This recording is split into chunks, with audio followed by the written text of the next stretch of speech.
All right, we're live and you're good to begin. Thanks for everyone joining us here on our monthly webcast for all the CIOs and EdTech leaders across Kentucky K-12. I'm David Couch with the Department of Education. I'm going to be covering a lot of topics, but we're also going to ask for a lot of feedback from you all. I sent you the agenda yesterday, and for our districts that are watching, I sent it to you this morning as well, along with some Go Soapbox questions that I really would like for you to take time. I can't tell you how important it is for you to respond to those. We use those, and in fact, in 2 meetings I was in yesterday and one this morning, I used the information you've given us. It's a real-time kind of feel for how things are going out there from your perspective. And as we get closer and closer to school opening, which it has for districts, and then definitely for next week opening, is we're hoping to get those fine-tuned. It'll probably be the last time we ask a good number of those questions, because we were trying to just get a feel as the build-up of starting to school, where you all were at with some of the things the CARES funds were going toward, and even the non-CARES funds that we're going to. Also want to welcome those that are KETS partners that are joining us by YouTube, and also our educational cooperatives, anyone else that is joining us that way. So thanks for tuning in. Go Soapbox has poll questions, but it also has the ability for you to ask a question and for those to bubble up to the top. And so I ask our staff, our OET leadership team, as I don't have that up at the same time, just to let me know something to bubble to the top, and you can stop anytime for us to address that. And Andy and I'll and Marty, I'll ask you to open up certain Go Soapbox questions as we get to that part. We did get someone that wanted something addressed today, so we've added that piece, and Phil Coleman will be covering that. So the first thing I'd like to open with, it's not on the agenda, but it's a kind of one of the things that worked out well. So last, I believe it was Monday, on pretty short notice, we found that the governor wanted to have a meeting with all the superintendents. This would be the fourth such meeting to do it. So the first 2 were trying to do by phone, and we had major issues with people not muting and talking, and then had an issue the third time with the lobby and Teams. So the first 2 times we didn't use Microsoft Teams, just use phones. But the plus side of using Teams was you had the ability to mute, but there was a lobby issue with the product itself of not being able to accept more than 100 people at the same time, which is human nature to wait till the last second to join stuff. So I know Microsoft's working on that lobby feature function. But this was a win in a lot of different regards. What was interesting, the superintendents were asked to join the meeting muted and with their video off. And if they spoke, go ahead and unmute, and obviously you could do the video as well. And in 5 months, and I'm sure there are people in a lot of virtual meetings now understand it better, and understand better to be frugal with the bandwidth and be aware of what people have at their home. Not everyone has to be doing video at the same time, and really probably only makes sense maybe at the beginning, and then you back off, especially if you're not the moderator or anything of doing it. So we had 235 folks that were on there, which the good news is, because Teams can really only hold 300 people, we couldn't have the superintendent sending that invite to everybody in the district and everybody in the community say, watch that. We just didn't have enough seats. Imagine, 300 seats in an auditorium, and maybe 298 seats in an auditorium, and 2 for the presenters. We can only get, 300 people in there. So it was good to know that, obviously some shared above. We have 171 districts. It really was only supposed to be the superintendent. If the superintendent couldn't make it, just one other person representing them. So obviously they went above that. We had a few the agency staff on there and people from the governor's office, but that's pretty good to keep it at 235. And I know everybody else that was monitoring that meeting going, you're watching it click and trying to see if we get close to 300. This was different in the fact that we removed them having to go through a lobby. Now, we did ask that they did have the ability to do a phone. I'm always nervous about the phone call in, especially if they don't put their name associated with it. because that could be just about anybody. And obviously, we set these up just like this one. Not anybody can present and bring up something and share it on the screen. And that could be embarrassing. You've seen the equivalent of that with other virtual types of meetings. But I was pleased to see, and it takes coaching. All that took coaching from our staff. It took people to get used to doing it. And there's a reason why I'm kind of giving this as a kind of some background as before we go to the next topic. I know in all the virtual meetings that we've had with KD staff since March, I have two functions. One is the content that's being provided, but also kind of coaching them up behind the scenes of how to do some things. And Marty has done that too. And we've had other people on our staff, Regina and Beth, have been outstanding about that too. And just simple things like when you're showing a PowerPoint, don't show it from the window, show it from the desktop, because we recognize it was taking forever for them to go through slides. And so it's this, and that was 5 months worth of the coaching of our staff, or me just being on there a lot of these, and coaching them up on how to do it, how to do a background, be sensitive to folks that you're broadcasting to, because they may have 5 people in their house all trying to share the same network. And so be sensitive, really requiring them to watch it by video, or is it just audio, and seeing a screen is enough. Lee Todd, who's one of our current state board members, and some of you remember he was the University of Kentucky president, but he was also an entrepreneur. He's an MIT grad, and he created a company called Data Beam. And his concept was he felt most things could be done with audio and seeing things on a screen that people can see, not necessarily seeing them, but you can see if they're bringing up, a PowerPoint, or you could write on at the same time. Everybody could see it. And during those times, that was like 15 years ago, maybe 20 years ago that he did that. And I think he sold it to IBM later on. But he just found trying to be frugal with the bandwidth that folks have, and not designing something so it takes up gobs of it, but also setting the expectations with folks. I know even when we had a two-way video conferencing network called KTLN, the Kentucky Telelincoln Network, is folks are wanting a precision of such a crispness in the video, and that requires an enormous amount of bandwidth to do that. And so people got to adjust 100% perfection to something less than that, so people can share the road of that. And I found during my life, and I think all of you have, is the average person, and I would say 99% of people have no feel for how much bandwidth they're taking up. Now, some don't care, but a good number have no feel. It's just like whenever I'm doing a big video conference and meeting, I always have to go and remind if my youngest son is here or oldest son is here, to remind them is don't be doing games during this time. Don't be watching Netflix movies during this time, because you're gobbling up a lot of bandwidth, and your mother's also teleworking. So it requires everybody in a household to be conscious of what each other's doing. And definitely if it's not work-related, education-related, please do that at another time. And so my sons would do that at a later time, but it requires that level of coordination. And so it's the same kind of thing as we're coaching up. And I've spent, with the KD leadership team and in all these meetings, and I'm on, tons of them each day, like probably you all are, but probably not as much as me, is just educating them everything behind the scenes. And I say it very gently to them if it happens during it. And I know Megan and Andy are two behind the scenes. I failed to mention them. I know they're constantly behind the scenes helping with stuff like this, and it takes that. But it's gently reminded, but sometimes you just can't do it behind the scenes. You just got to say it in front of everyone, but you do it very gently, and you're kind of helping them along. It's kind of like a real-time professional development. I remember one time someone was trying to bring in audio, and so we were showing them real time how you can turn on the audio so people can see not only what you're showing, but hear it as well. But I was pleased how well that went. I think another key part of our success and that going so well is we spent time trying to understand what happened last time we had the governor talk to the superintendents. And I appreciate our field staff working with you all and your superintendent, because we wanted to find out, was this something from the superintendent level that, they just didn't know how to get on Teams? They weren't used to doing it.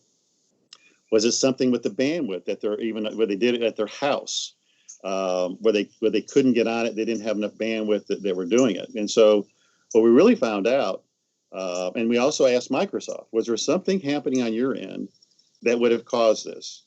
And folks on our staff know this drives me nuts, but it's true. Because of the mass and scale of what we do in K-12, and don't underestimate it, we are a Fortune 50 and 100 company in what we do across this state. And so we crush systems and we test systems like nobody else. And so we find problems in products that I was hoping some other Fortune 50 and 100 company would find, but we typically find them. And so we found a flaw in the Microsoft product for their lobby, which goes back to really well-intended people on the technology side, not thinking through how it really plays out in human nature or from a classroom. And we've just not had that with Microsoft. We've had that with other things that are playing in. Human nature is for people to wait to the very last second to join a meeting, and especially virtually. And obviously, if you have in a meeting of 300 people that wait to the last second to join, it's the same thing as if you had a room that had one door and all 300 had waited at the last second to try to get in there. They're all jammed up. That's human nature. And Microsoft should have designed their product understanding human nature is everyone's to wait the last second and test it as such as that. So it's always the testing part that they'll like, most people in the technology world, we don't have 300 people sitting around, but how can you simulate that magnitude? That's where you get the broken glass. And I think the other way you find your broken glass in the technology world is you just don't have your hard chargers test something. You have some pretty combative people testing it, folks that are almost forced to use it, and they'll find things that are wrong with it. With our SITS product, it reminded me, and for those who don't know what it is, that was a system for teachers to try to help make things better, but they put in a shot clock where if a teacher that was doing a self-reflection did not do it within a certain amount of time, it wiped it out. The technology person designing it thought they would just sit right there and they would complete it the whole time. Well, as we know in the teachers world, they can have a child come up to them. They may be called up to the office, talk to the principal about something. So it was a blind spot for the flow of a school system, how it works, even though all of them have gone to a school system. So it's the same thing with these types of things when we roll it, is I always have that apprehension when we're the first to do it, because I'm always wanting to hope that these companies have run into it before and tested it.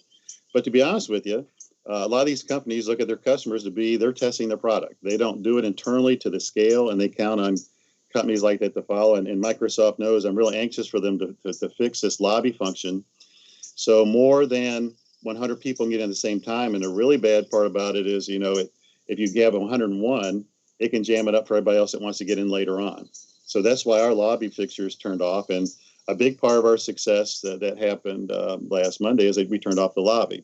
Now, the lobby gives you some confidence that you're doing some screening, just like, let's say you're going to a place that looks at ID before you go inside. So turning the lobby off lets everybody in. And it does get a little bit risky when they're not using their name with a phone number, which there's ability to put a name with just calling with a pure phone number and doing it by voice. Those are the ones, to be honest with you, during that meeting with the governor and superintendents, I was constantly scanning, along with Marty. I know you were, and I think Beth and Regina was as well, constantly scanning those numbers to see if someone, tried to do something they shouldn't be doing. Obviously, they didn't have presentation rights, but you just never know when you don't have a lobby and a screener function to it. So I am hoping that I think with the Microsoft product, they've made some tremendous strides. They've had a lot of good functionality. I really like the cybersecurity behind the scenes they've done in comparison to other products. They've worked on it for a long time, and the privacy and the cybersecurity of it is extremely strong. Not 100% perfect, so I'm not trying to tempt any of the hackers out there, but super strong with it. They just need to fix that lobby function. And for our purposes to do large scale, it's going to meet it. So I wanted to use that some as a teaching point for this next subject. We've talked about for quite some time that we see a different way that folks are going to be teaching this next year. We have, I think, 20% of the districts that are starting out that told us early on they're starting out with totally virtual only. Obviously, with NTI, that's up the numbers. I think we're going to have like 20, 25 districts. Maybe it's not that high that are going to start out with in person as well before September, the end of September, which is fine. That's their call to do that. But from our perspective, from a technology perspective, we wanted to make sure we had the capability to upload that kind of mass doing it at the same time. And this is the same kind of discussion that I was taking you through with the meetings that we have. Is it necessary that the entire school, all classrooms have their video on broadcasting out at the same time for 7 straight hours? First of all, we said, do we have the technology capability of doing that? And we're, and Chuck Austin and the field staff in the beginning with you to really making sure they're coaching you up and making sure you're coaching up your superintendent, your chief academic officer, your teachers, much like we've been coaching the KD staff for 5 months using the virtual tools. And obviously, districts use other products. They use Google Meet, they use Zoom, or whatever they're using to just make sure they're sensitive of what we're all doing at the same time. Does it crush our network going out? Now, the cool part about our design, unlike a home design, to which typically the download speeds are much faster than the upload speeds. And I always tell folks that's why sometimes it takes longer to send an email with a pretty large attachment out versus getting it in. And that's why it's difficult if you have multiple people at the same time videoing out, that you may have to turn that down in a household. But the neat part about our design for K-12 within a school building, the upload speeds are the same as the download speeds, which gives us a great advantage in this pandemic situation. It wasn't designed that way for a pandemic, but it was designed that way, anticipating that there would be a time, and I anticipate accelerating this situation, accelerating it, that there would be homebound students that the teacher at the same time they're teaching a class, a real person class, they're also sending that same class to a homebound student. We always anticipate that, whether it be video or by voice. Didn't really happen a lot in the past, but now obviously we're well prepared for that. And I always use the example of a generator for a lot of different things. And Phil and his staff, and I don't know, Phil, if we've sent that document out yet that you and your team created about how people can be frugal with their bandwidth at the house. I know we're sending it to the Pritchard committee to share that with parents, but that's something we need to get out soon if we've not already gotten it out. But the analogy that I use with our staff when we created that is here in Woodford County, we have, ice storm every once in a while, and it cuts out power, for the day, but I have a small generator. And when the generator is there, I have to be strategic and frugal with the things that are on in this house. We can't have the microwave on and the hairdryer on the same thing, 10 of the lights on in the house. Typically, if you do the microwave, that's the only thing in beyond. If you do the hairdryer, that's the only thing in beyond. But you can have lights on, you can have TV on, you can do some other things, but you have to be frugal for the big bandwidth consumers that are occurring in your house. So what I've told people to do is during this time, we all got to be frugal and strategic about how we're using bandwidth in our homes, but also the bandwidth that we're asking to be downloaded in our schools, as well as the bandwidth that's going out. And Marty, I know you and your team folks have worked a lot of people with the instructional design strategies of, is it really appropriate to be broadcasting out 7 straight hours, to a student? But I want you all to hit on those. I know we talked about this. A few of us talked about this here. Phil, Mike, Chuck, Marty, Bob, and myself. I think it's Phil, Mike, Chuck, Marty, and Bob. Yeah. So, Marty, you wanted to say some things along with this area. So I'll let you say it. Well, no, I thank you, David. This is a big topic of conversation, obviously, in an instructional design mode where we're designing strategies right now with our teachers and with our students, and thinking about the digital learning experience our kids have. It's just really important. I just wanted to emphasize all of us finding ways to get into conversations with the folks, and that could be our instructional leaders, that could be our superintendents and our instructional supervisors and curriculum folks, but also teachers and school leaders, principals, right? To get into these conversations about design. So, synchronous streaming, we want to make sure that we push hard on that. It's reserved for what we're referring to as intentional digital interactions. And we're not recommending for learning purposes. I mean, certainly there's the bandwidth part of the conversation that David was mentioning, but for learning purposes, we're not recommending a full day or all day basis passive consumption of direct instruction for excessive hours during a day, and that's not good for learning. That's not good for our kids. But because it's so easy to do, it just becomes important for us to enter in and push hard on the experience part of the equation. And so when leveraging like digital interactions for learning and for instructional design, it's just highly recommended to consider the total amount of high quality interactive screen time with students, and what that expectation is to participate, as opposed to just a blanket all on stream. Intentional planned digital interactions to support student learning, as well as social and emotional connection to school, is important. But again, that's most of the time best design, best practice for segmented, planned, intentional interactions. Also, David, I would add that video, is powerful, right? We know that live streaming, just like we're doing today, is super powerful, not just for connection, but for collaboration and for learning as a whole. But it's a tool, not the only tool. And so live video should be used at the appropriate time, and during instructional learning design. And again, push as much as you can on that screen time commitment. And then the final thing that I would say is that that strategies like this can leverage different strengths of teachers and other staff, and co-teaching, but provide additional flexibility, but at appropriate segments. And so we want to just make sure we incorporate creative demonstrations of learning of kids, as opposed to just one way distribution. And so it becomes important to us as we think about the design work, David. Thanks, Marty. And I'll let any of the ones that maybe we capture everything that we covered yesterday. We want to make sure we capture today. The one ask that I have of you all is, I ask you to coach up your superintendent, your chief academic officers, your principals, your teachers, play a role in that. And you don't have to get in the detail of education, but just making them, I found, and you can do that in a very non-threatening way to folks. And because none of us are 100% perfect experts in any of this stuff, even though it's in the technology field, we're all learning about it. And I always try to do it in a non-threatening way, not a critical way of trying to coach them up. And anyone that's taught or coached understands the techniques that you can use to try to address folks. And you can't always bring someone over to the side, a player, and talk to them. Sometimes you got to address them, address the situation in front of the whole team. But you're very sensitive to that. So this is one of those. Sometimes you can just send them a chat message privately, or even a text message privately. But I ask that you play that role and coach up.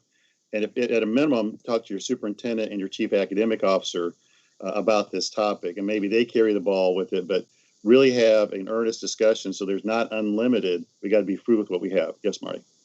I was just going to add just a couple other points that are, they touch on the learning side of the conversation, but also on the broader, technology implementation, maximizing the effectiveness.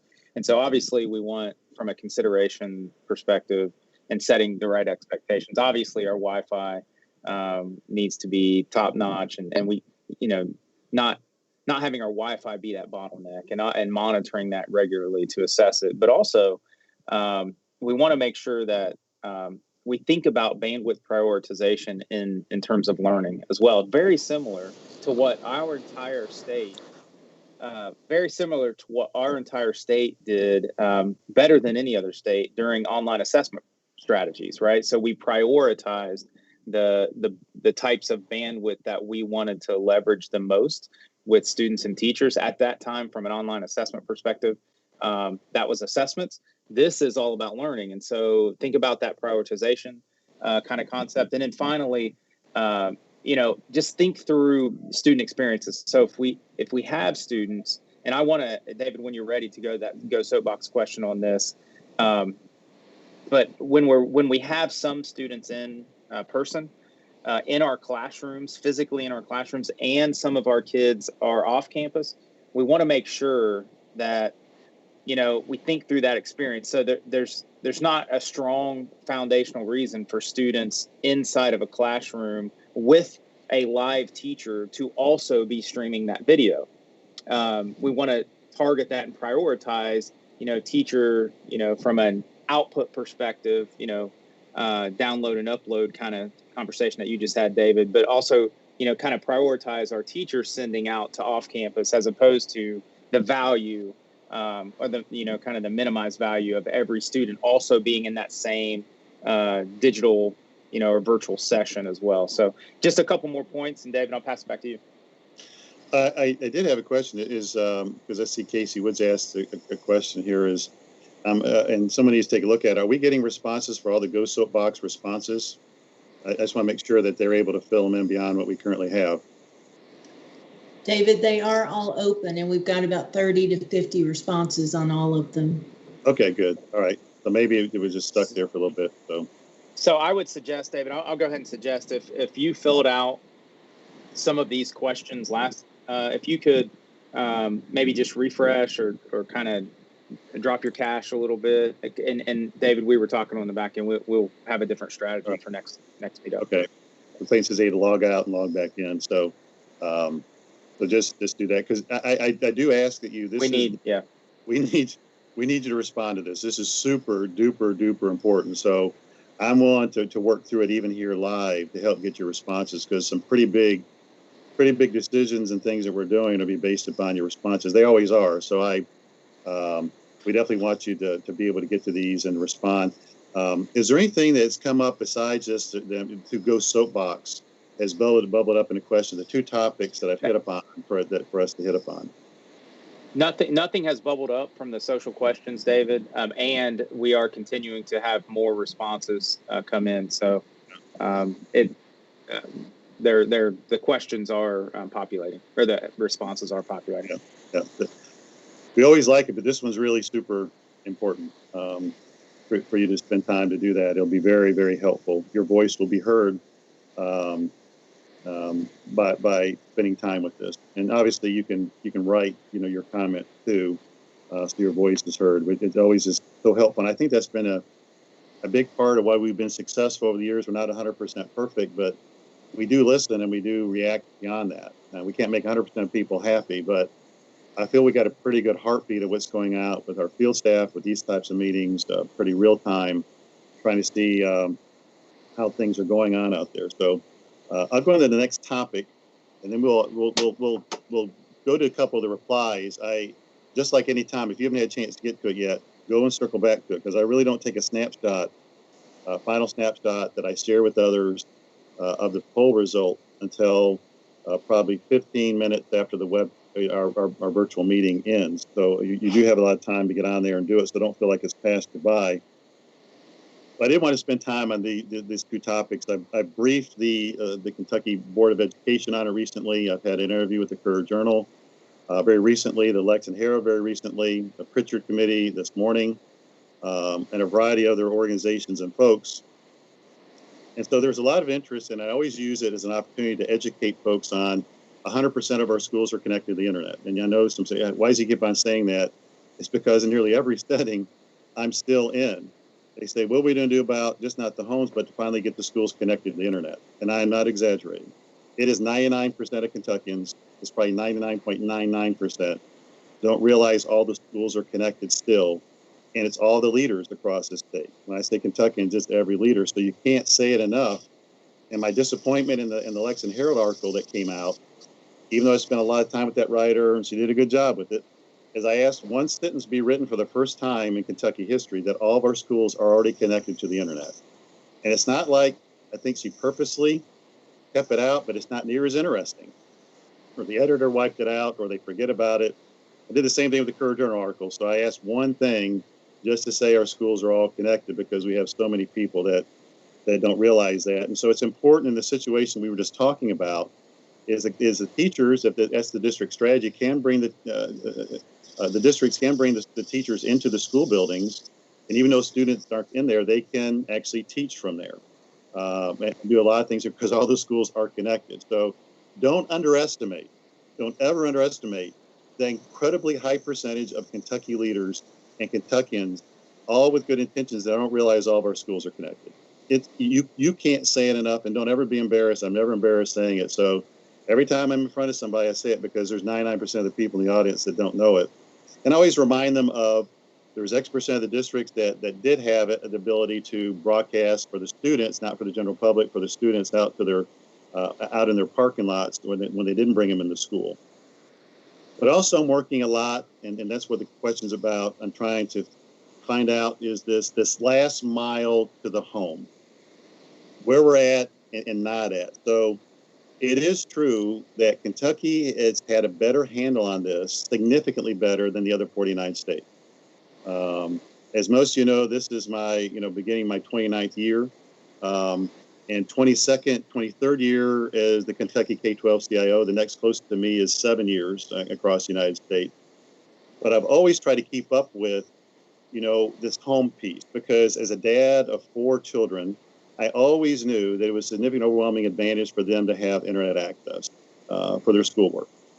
Educationally, definitely a significant, overwhelming advantage. And always we've asked this question, way over a decade, 15 or 20 years, we've asked this question because we wanted to get a feel for when teachers are giving assignments, homework assignments or anything else, is how many of those students, can do some basic things on the internet from their house. And obviously basic has increased over the years.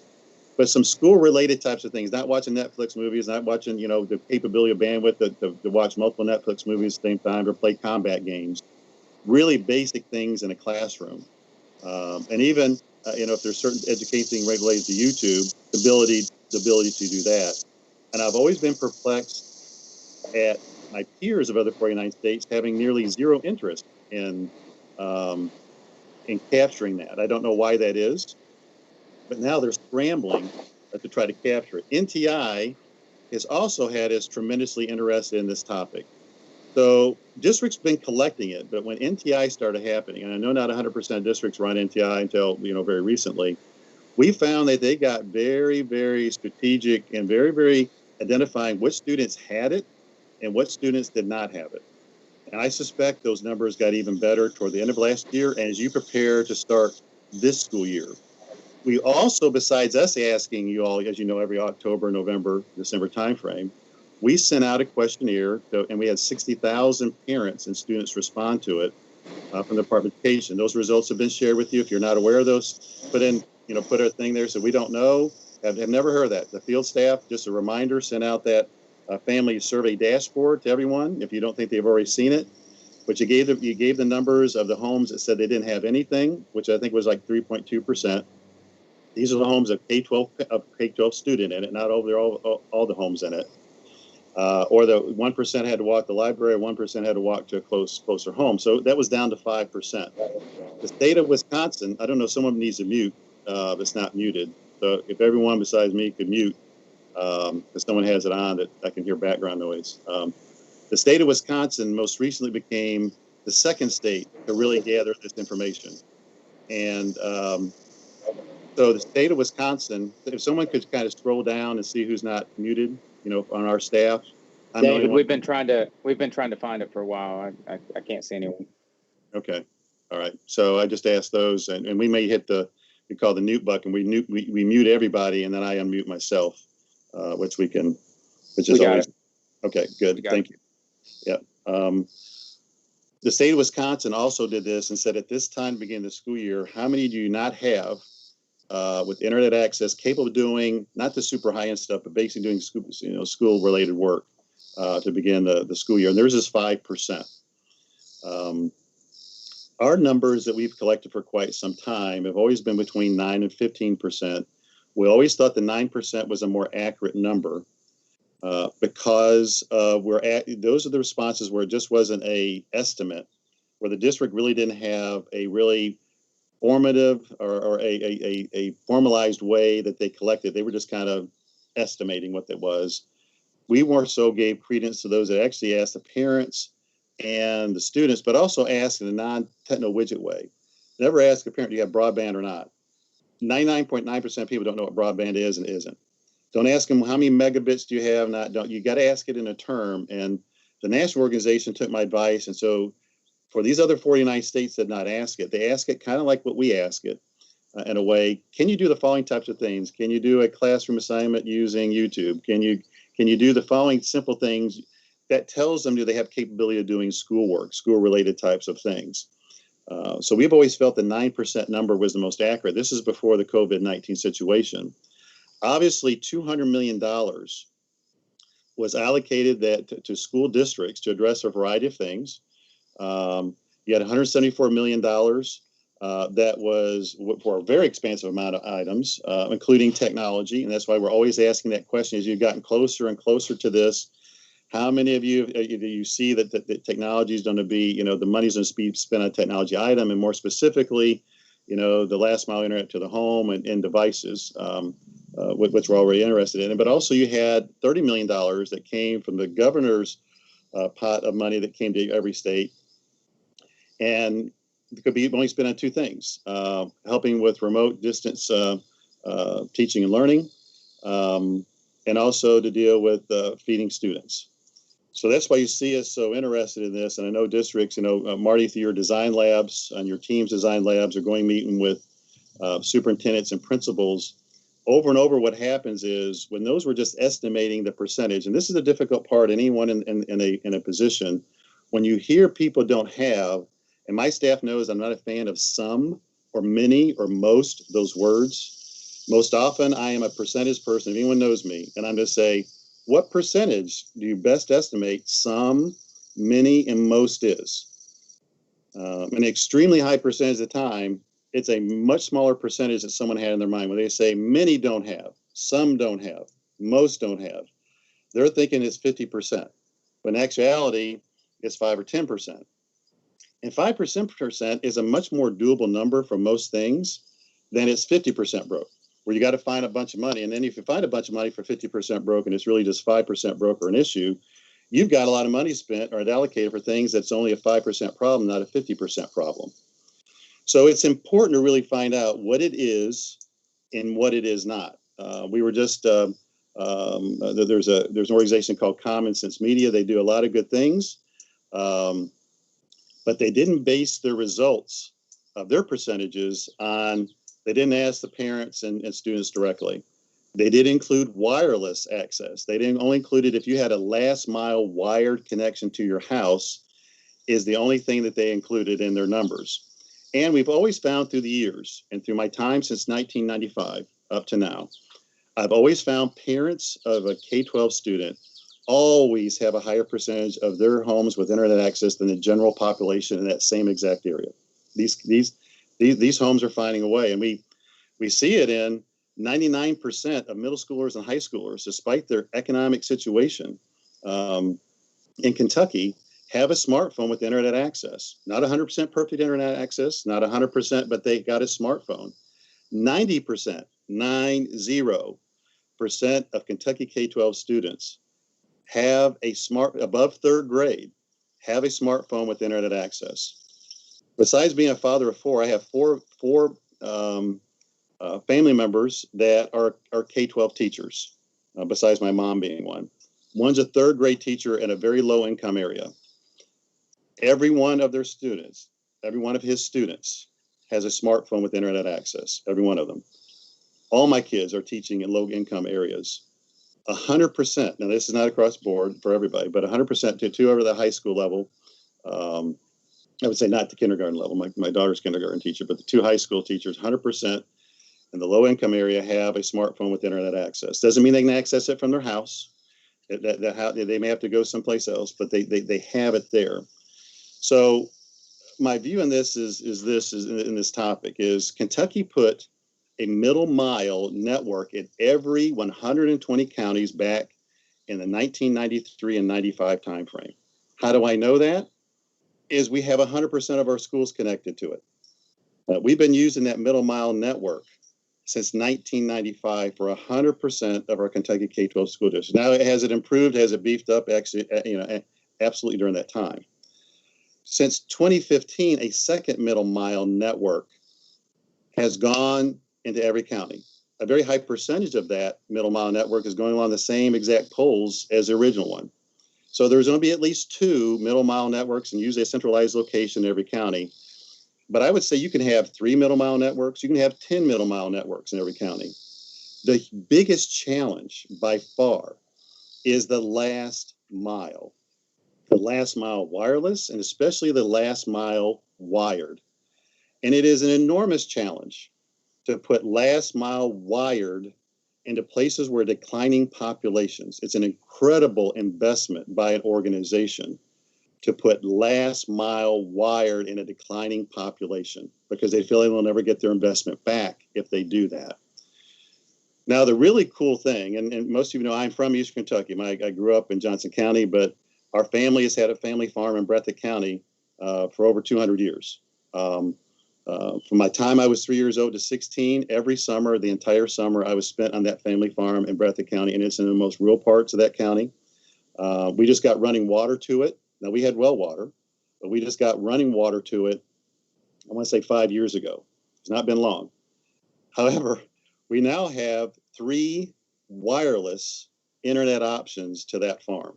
We got the internet significantly faster, not because we were waiting for a last mile wired to get to it, but because of wireless. And I have 3 different options. I didn't even count a satellite option, 3 excellent wireless options to our farm now. And now actually, there has actually been a last mile wire that's been added to it. So my words of advice to people when I talk to them, and I talk to a lot of groups on this, if we're trying to reach students this year, especially by this August or September, no one should be counting on a new last mile wired reaching all these homes. Now, there may be an already exact last mile wire to the home. In Johnson County, one of my classmates, while I was in school there, and this had nothing to do with me, he went and said, you know what, it's fiber throughout the entire county. My mom has it, has that capability. Not every county had someone that did that, that was out there. But you're very capable of doing it. You don't always have those options, but there are families there, they have a wired option. They just can't afford it. They have wireless options. They can't afford it. So a huge part of this, not 100%, is an affordability. And so my advice to folks is stop waiting for a last mile wired, because that may be a 1 year, 2 year, 5 years, 10 years, or as Election Hero quoted me, I wish they included the other years, it may never happen. If it took 5 years ago just to get running water to our Breathitt County farm, now we had water from the wells, as I said, I think we're in the forever, close to forever time frame for a lot of these places getting a last mile wire. But the great news is wireless hits a very high percentage of homes, not 100% perfect. And you may have to move 100 yards, you may have to drive a mile, but wireless internet is a whole lot better a thing to try to, realistic thing, really during this next school year, to try to get in place so that the time and energy is spent, can we get hotspots out there? Now, hotspots take 2 forms. I mentioned to you before, we have an enormously high percentage of our students that have a smartphone with internet access, but they may not have the hotspot. Now, a good number of them may have the hotspot service paid for, and they don't know it. So we always got to remind folks, so you're already paying for your hotspot. But the really cool part about so many students with a smartphone is if they can have that hotspot service turned on, then they can wirelessly tether their device, their laptop, their Chromebook, or some kind of equivalent of that to their smartphone. Now, as a dad of 4, the plus side of having it built into this phone versus a separate hotspot device, now you're having your kids trying to keep up with two things. I had a tough time with my sons keeping up with their 2 basketball shoes and their 2 cleats. It was always easier with one. So the same thing with this, if you can find an all-in-one device where they're carrying this around and they may not have an excellent signal from their home, but can they go someplace close down, not having to drive all the way to the school, and just turn that hotspot on and turn it on for a reasonable cost. My peer in the state of Washington is, and this is what we've been working on with vendors for quite some time and closely monitoring, is trying to get, I've noticed across the United States, is $20 per month for unlimited for K-12. Not the whole household, just for K-12. The other advantage we have in Kentucky is we've always, because of the 1998 law, but also the SIPA requires it, is internet content management filtering. And a good number of you, even though they went home, felt that if it was a school issue device, that device should be going through the internet. And especially if there's any service being bought by the district internet service that you're paying on behalf of the district to a home, definitely that's a whole different ball game as well. You are paying for the internet to that home. So the good thing about that is in working with vendors is we say, you know what, most of these districts for the school given device, let's say it's a Chromebook, and if they give them a hotspot, in a sense, external one, are making it so only that computer can get on that hotspot, and that hotspot is pointing to a K-12 internet content management system.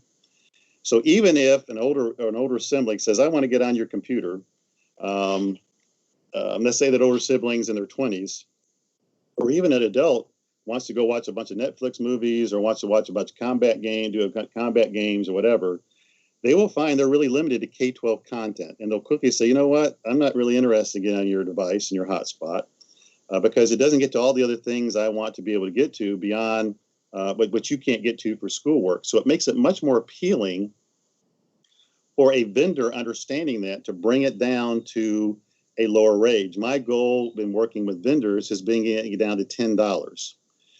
Why is that $10 figure such a magical one? Well, first of all, we have 400,000 approximately free and reduced students that qualify for free and reduced lunch of our 650,000 students. We have close to about 350,000, maybe say 320,000 parents that have found a way to fund it. I would like to get them down, and all parents down, to $10. For the school districts that have used their CARES money to buy the hotspot or hotspot service, I would like a way that you've done it. You may go back to them and say, lower that cost. If you haven't done it yet, paying $10 makes it much more manageable. That money goes a longer way. But for the parents that are already paying, if you get it down to $10, there's something called the Federal Lifeline Program that pays very close to $10. So those low-income parents, and this is nothing, when everyone, my staff knows this, when you go, well, what about this 1% exception, this 1%? I don't ignore those. I put those to the side. We'll circle back to those, but we're not going to spend 99% of the time on a 1% type of one-off to it. So I know there's exceptions, to all this, but a very high percentage of our low-income parents, and I think a lot of these homes that don't have it, it's just they can't afford it. Johnson County's that. Louisville is that. You have almost the same percentage of homes that snapshot back in February that did not have it. Both of them have an option available to them. In the case of Louisville, it's multiple options. Even in the case of Johnson County, it's multiple options, wireless and wired. They just can't afford it. So what can we do to drive down the costs with these vendors to get it down to the $10 range? I'd like free, but down to the $10 range. So all these low-income homes can more easily afford it, but also we're taking advantage of the hotspot service that could be built into the student's phone. Once again, not keeping up multiple ones. And the separate hotspot devices aren't quite like the toilet paper was, where you can't get it and everybody's stocked up on it. But they take longer to get. But turning on a hotspot on a student's phone can almost be immediate. Most of you that have smartphones, is if you want to turn on a hotspot and have that available on your phone, that's a call to your phone company, and you got to go do the billing. They got to see the money, but they turn it on like that. They're not ordering a piece of equipment. They're just turning that service on.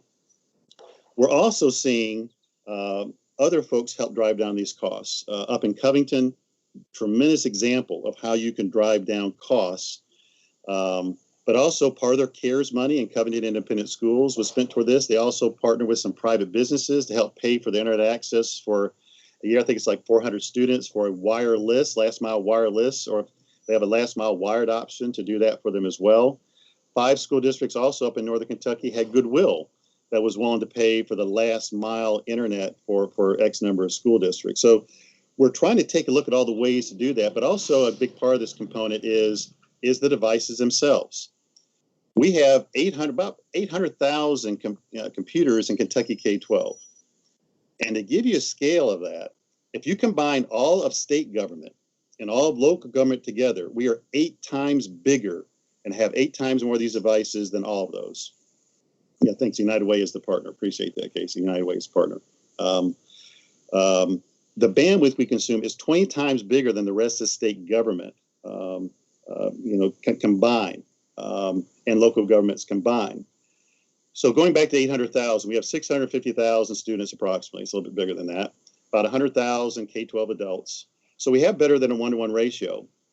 But I see from the answers you've given before, and we'll bring those up here soon, you are addressing a very high percentage of you of this mobile device for the home, which makes sense, particularly if, as most of you know, any labs that you have with desktops were basically boat anchors and unusable by the students during this pandemic. The time we shut down, they just sat there, and the student could not use it.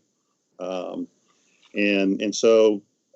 the labs and the libraries that were desktops, not being critical of that, but during these types of times, we're so mobile. But I've also wanted more mobile devices for quite some time. You can't have 100% of it. I know, and there's all reasons why you have desktops for a certain percentage of it. But particularly lower grades, K through 3, there's something called project-based learning. And it's as simple as you have stations, 2 or 3 stations set up in my daughter's kindergarten class and my son-in-law's 3rd grade class. And you have maybe 5 or 6 students working on the desktop computer or computers, 2 or 3 of them typically in these classrooms, these elementary classrooms, maybe 4, maybe 5 if you count the teachers. And the other students are working on other things that don't involve a piece of technology. Obviously, during these times, that's not very helpful because I suspect, and I started to ask that question to you all, but I suspect a very high percentage of you, even though we're at 1-to-1 already, sending a desktop computer home was not really part of what you thought about doing very much. First of all, it's not very portable. There's a lot of things they could drop. Doesn't have a wireless connection with it already. Most of it needs a wired connection to it. If you're in an environment where you're planning to go back and forth, especially this school year, that didn't work out so well. So I could see where you're buying mobile devices to really make sure it's 1-to-1, 1-to-1 mobile. Now, LaRue County has had, if they're not the first, they were one of the very first, is 1-to-1 down from kindergarten all the way up to high school. But they didn't allow the kindergartners and 1st and 3rd graders to take them home, even though they had 1-to-1 until this happened. Covington Independent had 1-to-1 at middle school and high school. So they've used their CARES money, maybe some other funding sources, to bring it down to 1-to-1. Louisville has bought 10,000 hotspots, and they used, I think it's a non-CARES funding source, but it was a federal funding source to do that. And Lincoln County Schools on Friday, and there's others of you, and I don't know what the funding source was. I suspect it was CARES funds, that the portion of CARES funds for that district bought 1-to-1 for those students as well. So I'm spending a lot of time trying to educate this and trying to understand this topic for a lot of variety of folks. Obviously, you all know this, the beginning of school has tons of people interested in it. I mean, any news channel, national, international, state, radio is filled with school opening and has been for the past month, particularly this piece here. So I would like to pause here, and I would like to go through some of the Go Soapbox responses, if we could. I would like question 1. And this is really around the students that don't currently already have it. So what is the number down to? And just trying to break that down. So I don't know if that's Marty or yeah, I got you. I'm pulling it up right now. Okay. So you should start to see question 1. Okay, let's see it. Can you make it a little bit bigger? Absolutely. Yeah. Okay. Oh. Whoa. Yeah. Okay. All right.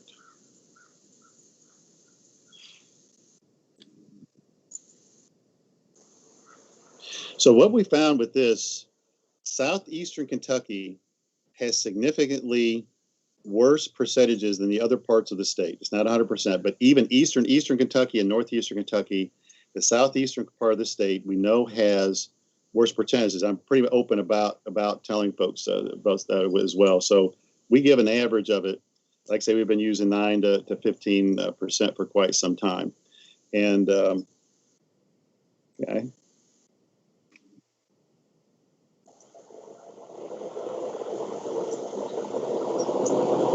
Just pausing as I'm looking at this. Yeah. And David, keying in on the question, what remaining percentage of your K-12 students from low-income homes? Yeah, this is the remaining percentage. This is not overall. This is the remaining percentage. Yeah, so this is what I'm after, because obviously our statewide percentage is around 9 or 10% that we feel it's going to be. It's like Pike County had about 10% to go. So quick calculation: 60% of our low-income homes are reporting or estimating, I should say, 10% or less of those low-income homes. Yeah. whereas 40% of our responses from districts are looking at a greater percentage of low-income homes. Yeah. Thanks, Mark. Let's go to number 2. Question 2, if we could. Yep.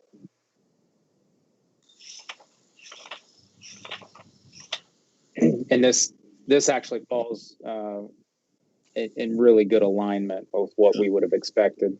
Yeah. But it's good to see as we target, that this access at home formula is obviously 3 parts, right? It's having a device for each and every kid. It's also home internet, and it's also access to great digital content as well. So this really helps and falls in line with what we would have expected.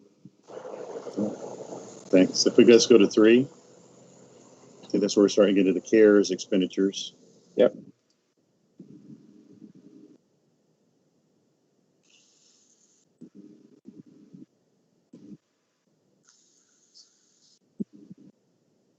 Yeah, and this is what I've been.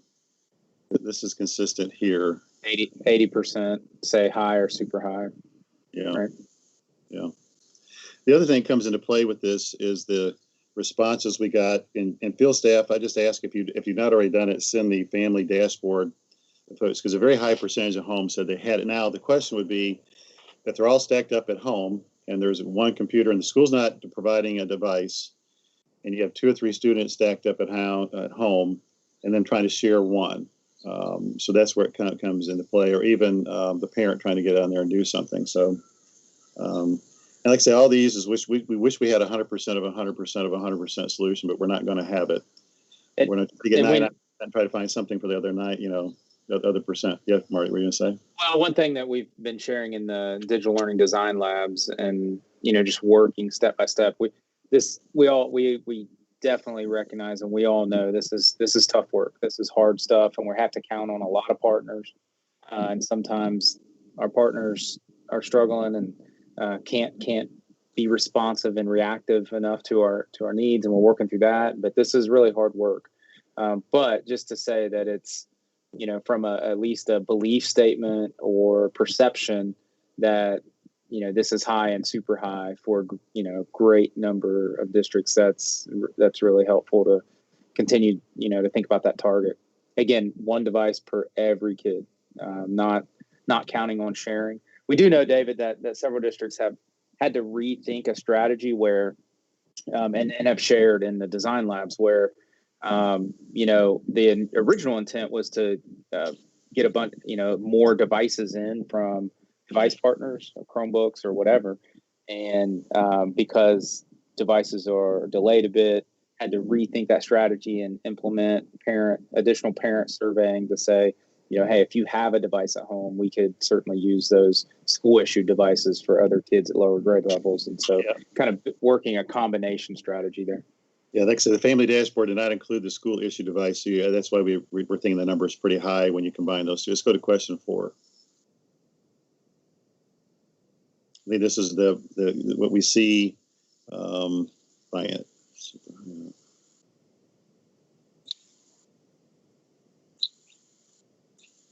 So a question, and I hope folks don't get defensive about this, is what happens in this scenario where we have such reliance on virtual, and you can comment there. So please don't be defensive or say David Katz said we're wrong. We shouldn't, we're doing this, but we're just trying. The average question is $200 million has gone down to districts, and you've already identified that some of you that there's a remaining high percentage.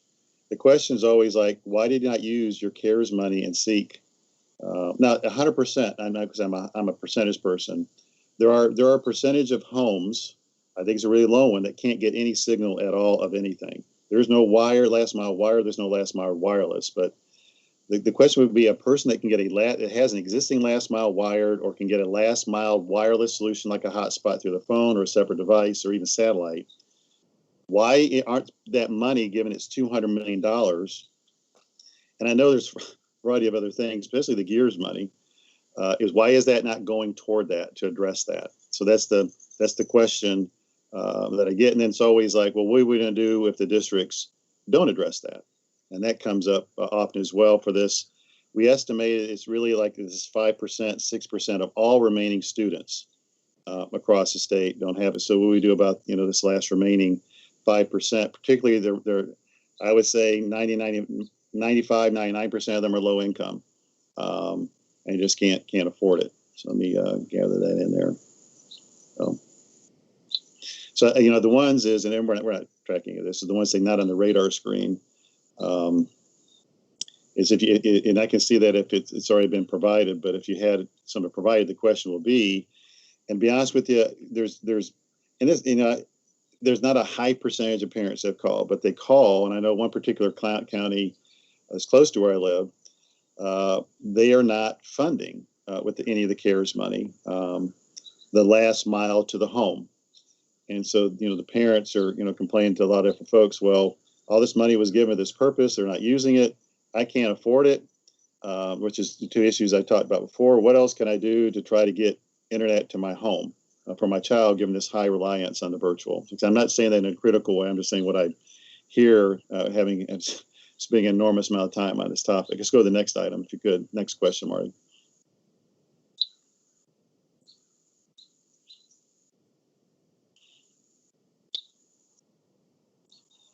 And I've had time to I didn't print it out to compare what this was compared to the last time. But that's a pretty healthy percentage that's going toward technology. If I saw right, a good percentage of you all are spending it on those that don't have it, or you want them to have a school issue device, which I understand all the reasons why that, especially if you're doing hotspots. That's a good 1-2 punch there. Is to address this with the the device itself, the laptop, the tablet, and the last mile wired or wireless internet, as long as the PD that you could be doing. So let's go to the next one. This is the governor's portion of the funds that he gave the district spent on either making sure kids are fed or this last mile distance learning. And this is one where folks will really be asking, the question about why is this not going toward these remaining kids? And no one's collecting this, so please don't go your service. David Couch is collecting this. He's not going to ask you specific. It's not that. It's just a question that we get to it. So these just and tell David, yeah. as a reminder, these are questions that we've asked now for 3 kind of rolling months to try to see what shifted as district leaders, like on today's meetup, are trying to shift to where the value proposition is. Yeah. Because we've seen it really since we first started asking this, is while it wasn't on the radar screen, a lot more have gotten on the radar screen as it's gotten closer and closer. So my intention is lay these side by side and really show that as it became pretty apparent that if you're not 100% virtual, but it's always going to be a high percentage of what you do going forward, a big part of the toolbox of what you do, is that probably became more of a reality of trying to address those parents. It's, I want my child this year, I've chosen for them to be virtual, just not at the beginning of the school year, but throughout, is try to address that. Obviously, they have to have those two components to do that. We've talked about the different teaching learning styles as well. Okay, let's go to the next one. Number 7. I'm trying to remember the order of them myself.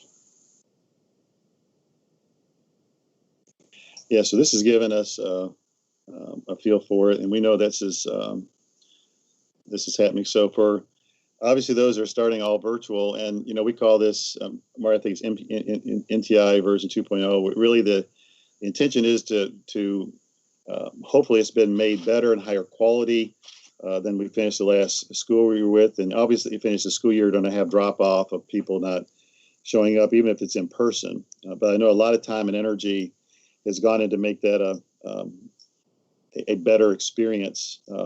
And everyone says, and I agree with it, there is nothing that substitutes in person. I mean, you can't, this is nice as a backup, 10 times a year, or a child is homebound. There is nothing, and there's certain situations where a child does not learn, and it's a small percentage, well, in a traditional K-12 setting, and they work a lot better virtually. But we know everyone, including all my kids that are teachers, they would much rather be teaching them in person, all of them.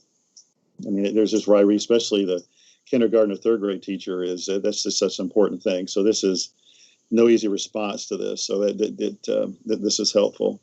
Let's go to 8. Yeah, and well, David, I just wanted to input just a bit that we know that this is actually being collected in a formalized fashion through all school district NTI points of contact to try to get a better sense of the kind of moving target here. And we all know that we're working with that moving target best we can. I'll also give a shout out to we all mean across the state, we mean different things by different words. And so the word virtual in this case, it would be all remote.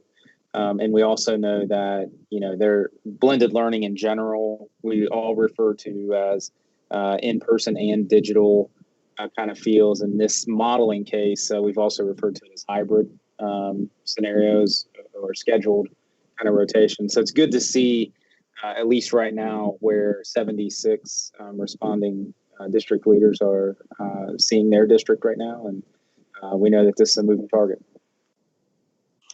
Part of it is, I'd ask you in the Go Soapbox responses, and like I said, I don't have that up. I count other people look at it, is for this percentage, let's say it's 5%, that may be plus or minus, 2 or 3% or even 5%. What are your suggestions on how we address these remaining 5% of the students? Given what your answer is here, we know it's 100% virtual or blended.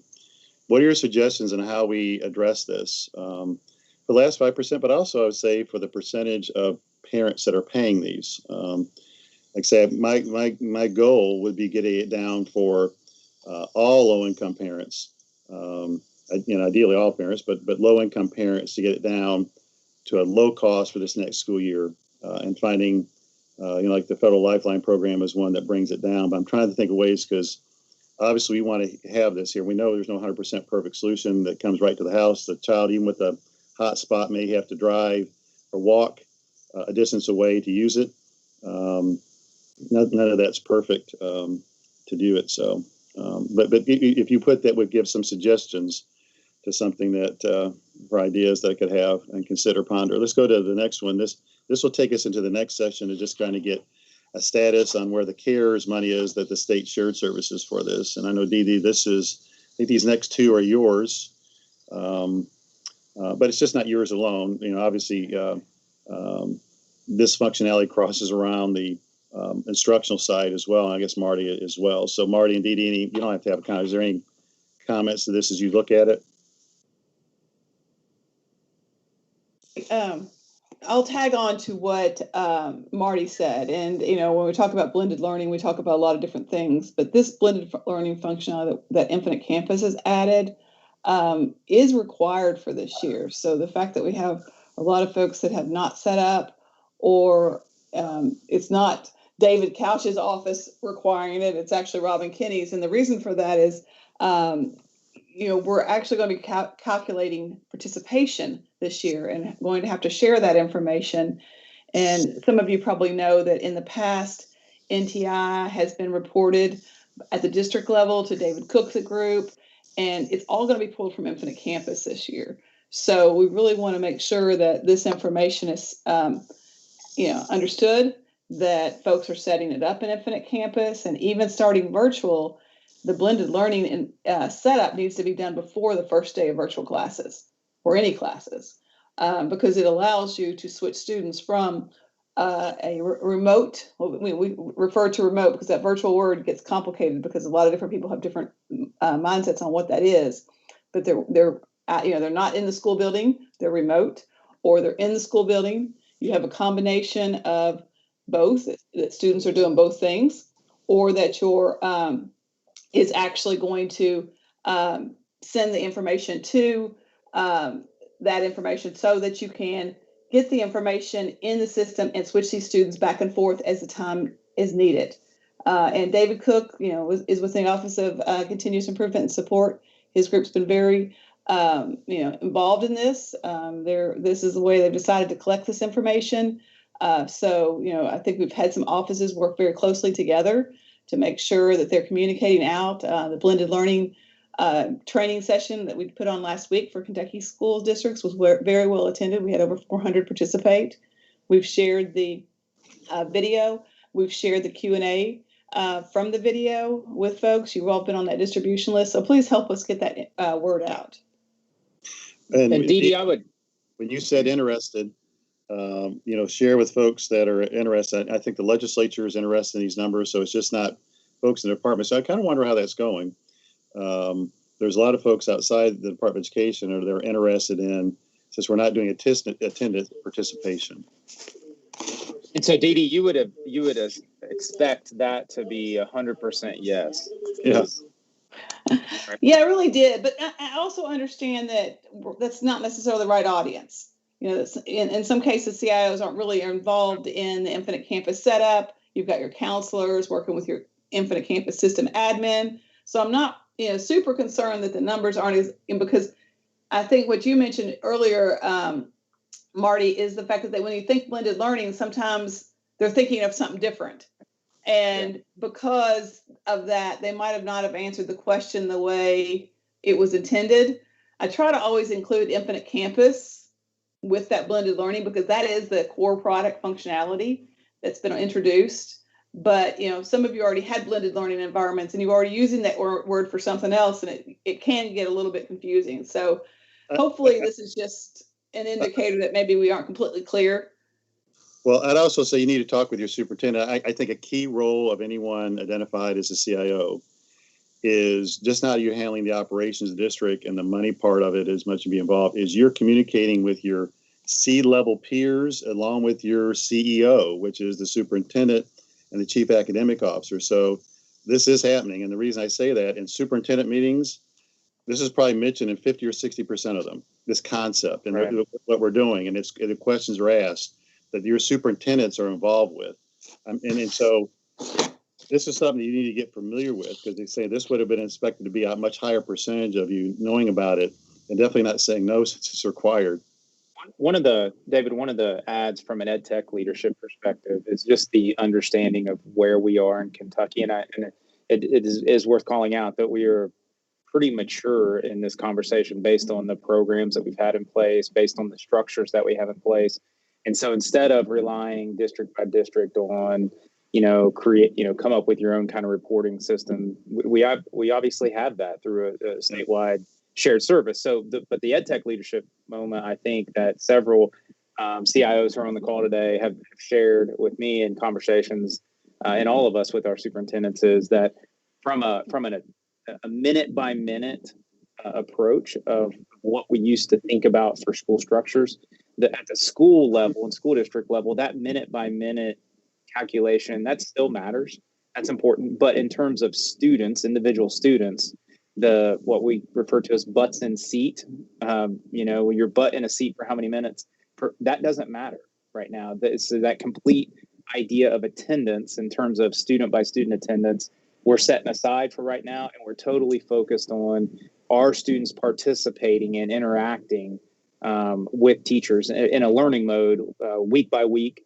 And so that functionality that Infinite Campus has added with Dee Dee's leadership actually helps us do that way more efficient and do that in a way that is streamlined and makes sense and leverages things that teachers have already been doing for years and years. And so it's a really big win for us. But from an EdTech leadership perspective, it's important to kind of be able to have those conversations if you're not. If you can bring up the next one, Marty. One thing I want to add while you're bringing up the next one is the fact that it really changes the way what attendance is and how it's collected in your school buildings. Your attendance clerk is not going to be doing attendance any longer like they have in the past. It's really teachers, parents, students that will be indicating participation. So the attendance clerk, even at the elementary level, that has typically done a lot of that work, won't be doing that same function, because with the blended learning, it's embedded into that system and participation. The things that teachers are already doing, right, Dee Dee? And right, any longer, not always at the elementary level, but it will be at the elementary level too. Any longer is not forever. I think it's just like this year, because you said any longer. It's probably just this year. Yeah, it's while the in this blended environment that we're tracking in campus while that's being used. So this is probably a 1 year type of thing. Maybe it's a 2 year, but okay, go to the next one. I see it here. Nita, you're aware of this. I think we had 111 I don't think The that number. 111 doing online registration. This is and we have had some really good feedback on the online registration. A lot of districts working together on this. Really is a good time to be thinking about what's worked well as it's been introduced, what you'd still like to introduce. Some of you worked regionally. The next opportunity for additional customization is going to start in September. Your system admins will get a message through the Infinite Campus support ticket that they need to schedule time with Infinite Campus. They get a day of training. Now, if you want to do that for just your district, that's great. That's what it's for.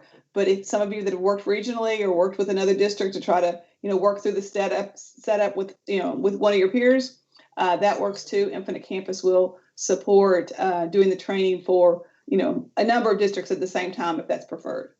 So that training does need to take place before the middle of December. So that setup is available to districts that haven't even implemented online registration that may want to for next year, so that they can get set up while this training opportunity is available. And campus learning, what's the number now, Dee Dee, that have signed Still up? looking at 93 districts. These numbers don't show that. So I would encourage those of you that are maybe had it turned on, that's decided not to use it, to let campus know to turn it off. What we don't want to be doing is paying for something that's not being used. Many of the districts that had thought they were going to use it initially opted ahead because it didn't have functionality with Google Classroom. That changed last week. So a Google Classroom interoperability so that the grades can come back to Infinite Campus is available. So, some districts decided, even as late as last week that they want to turn that on. There's still time to do that. Probably need to have it turned on for this year if you're going to use it by the first part of September so that we can kind of find out our exact numbers of who will be using this year. And Dee Dee, we'll come back to the CARES part because Phil, I want you to talk about Lightspeed and Chuck, where we're at with that one, and Marty with PD and virtual schools. But since we just had to close out these soapbox questions, let's go to the next two with Dee Dee with the report cards. I'm just trying to see where we're at with these two, and then we're going to circle back to the CARES. Okay, the school report card's open right now. That includes a collection tool for technology. So I know we heard back from you all last year that the CIOs found that it was a whole lot easier sometimes to enter the data at the school level themselves. That way they could ensure that the data matched up with the technology readiness report. So that is open. Some of you that have not been involved at all, you may want to look into it a little bit more to see if there's something that you can do to make sure those numbers do align. The data needs to be validated and it needs to be reviewed and added in the system by September 4th. So right now we're still on the same track for releasing the public school report card at the end of September. So, and unless that changes with the new commissioner, we're expecting everything to go forth as we've seen in the prior years, just with less data since we don't have accountability. Last 112, Marty. Yeah, and a quick plug while we're pulling up number 12, we do have digital readiness working, rolling in right now. So just as a reminder, digital readiness collections are going on and to be submitted. Right now we have some good responses coming in. Here's number 12. What's your role with school report card data review and approval? Okay. I think I covered this one already, so. All right. Thanks. So Marty, you can take those off. Phil, a Lightspeed update, and we're doing Drace, the Collard's question up in Anchorage. Sure. Been a busy end of the summer. We've been implementing Lightspeed relay for school districts, and so far we have 56,000 Chromebooks that have the relay client, 12,500 Windows devices, 476 Macs, and almost 4,000 iOS devices. However, in the last week, we have identified a problem, and it looks like it's a problem with relay, but actually it's relay just kind of identifying or overturning a problem. So the issue is the orange block screen that comes up with on a Windows device if you're on the KITS network or school network, and you're accessing a legitimate website. And it doesn't happen all the time. It's very sporadic. And so we've been working with Lightspeed, and now we're working with Lightspeed and our network providers, including AT&T, to try to figure out the actual reason for that. So in lieu of that, Lightspeed has been developing or tweaking their code some, so it won't be quite as sensitive, so that when a workstation, a Windows workstation, actually tries to go and regenerate that actual error, that the user doesn't see that and doesn't have to hit refresh themselves. So that's something that's in the works and will be coming very, very soon. I got a report from Lightspeed this morning that they have successfully tested that on in an environment such as ours, and it does work. So this appears like, again, I want to really stress it. While this appears to be a Lightspeed issue, it's really not a Lightspeed issue. It's a Lightspeed issue in the fact that they've actually uncovered another issue on the network, and it looks like it's somewhere downstream toward the internet. So we continue to work on that, and I'll report on that daily as we make progress. And I guess the analytics, I know, Mike, you don't have to say anything, is we've not started that yet, but our intention would be when we get past this relay part of it and getting it going there, we would start talking about analytics in the future webcasts. Correct? Does that sound right? So we did enter into the analytics. We haven't started working with it yet or anything, but that information is being collected and will be available. So we will talk about it more in the near future. So we did enter into that agreement with Lightspeed for the analytics. Yep. Okay. But we really get to get past this relay, as I kind of remember, before we really start taking full advantage of that. So probably the next webcast, we should probably spend time on that particular topic, because we should be pretty far down the line with relay by that time. So Mike, plan on talking about that next time. Marty, with PD, part of the CARES money that we had was for PD and virtual schools. So quickly, what's going on with those two items? Well, across the state, David, we're moving full steam ahead. We've had a lot of participation, not to use some, many, or a lot, but working regionally with our education cooperatives has been a great partnership from a PD perspective, from a professional development and learning perspective. Now, what we're engaged in right now, and we know that we've been sharing over the last several months, but the digital learning design labs, we don't view as, like that hardcore, true, traditional professional learning. We are professionals and we're learning, and so that's good. But it's really about design work. It's about coming together and understanding the big concepts to be able to be launched at a regional level to figure out, number one, regionally, the big pieces of the puzzle that we need to have in place, figure out where our education cooperatives can help move things forward, but then more specifically be able to launch very intentional decisions and strategies, as well as tools at the district level and at each and every school level, because we know that we have to onboard our teachers. We know that we have to onboard our students, and we are doing this right now as schools are cranking up. And so, and then we have to onboard our families. And so this is work that will scale all throughout the fall. We'll continue through the work.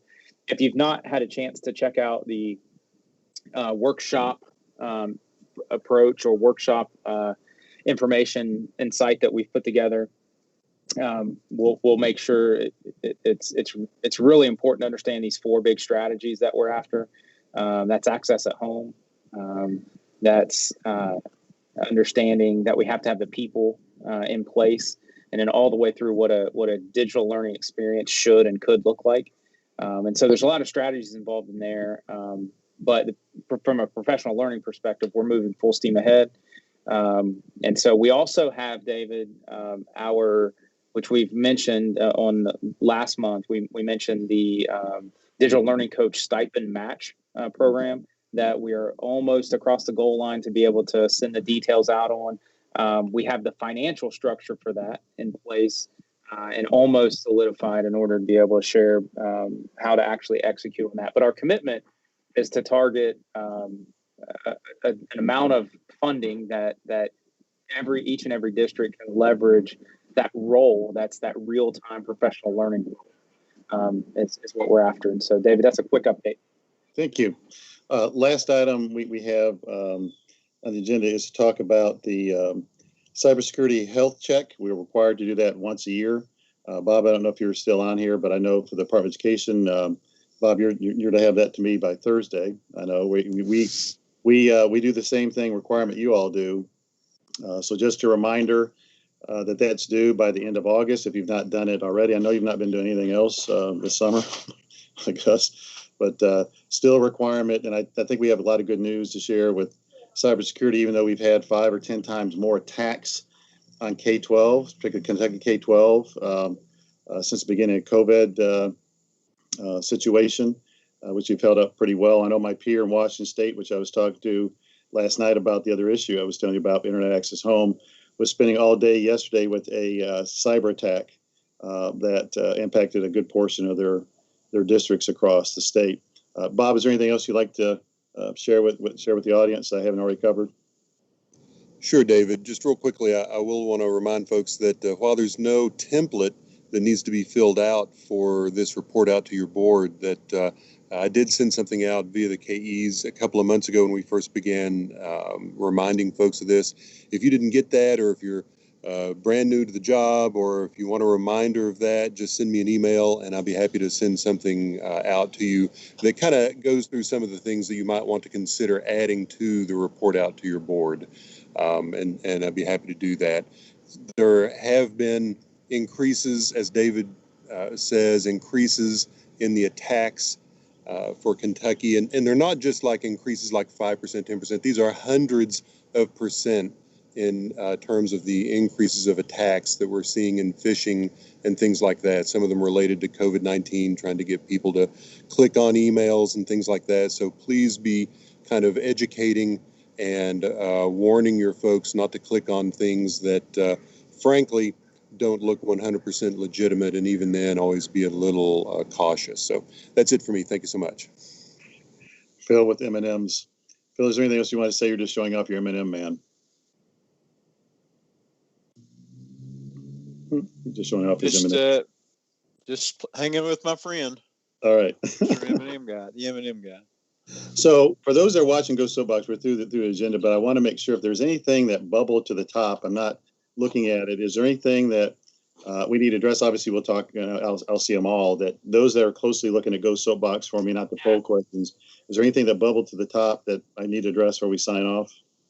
David, I think there's a couple, but one to point out back on the conversation about internet access at home and districts funding some. Casey Woods brought up their strategy about internet partnerships, whereas currently today he mentioned they're not paying for internet for low income homes, but they're helping develop those internet partnerships with their community. As we've always said, community-based strategies are really what we're after. So he mentioned the United Way and Cincinnati Bell, but another mention by Kelly Weiss that their local telco is working with their district on their NTI rate for homes for students without internet access, so students can access with their district provided Chromebook. So again, it's that partnership connection with the provider. And they're also working with telco to have 6 locations throughout the county for public access points for students, and being able to share that widely across all families is a great strategy. I wanted to mention that bubbled up as it connected to the topic.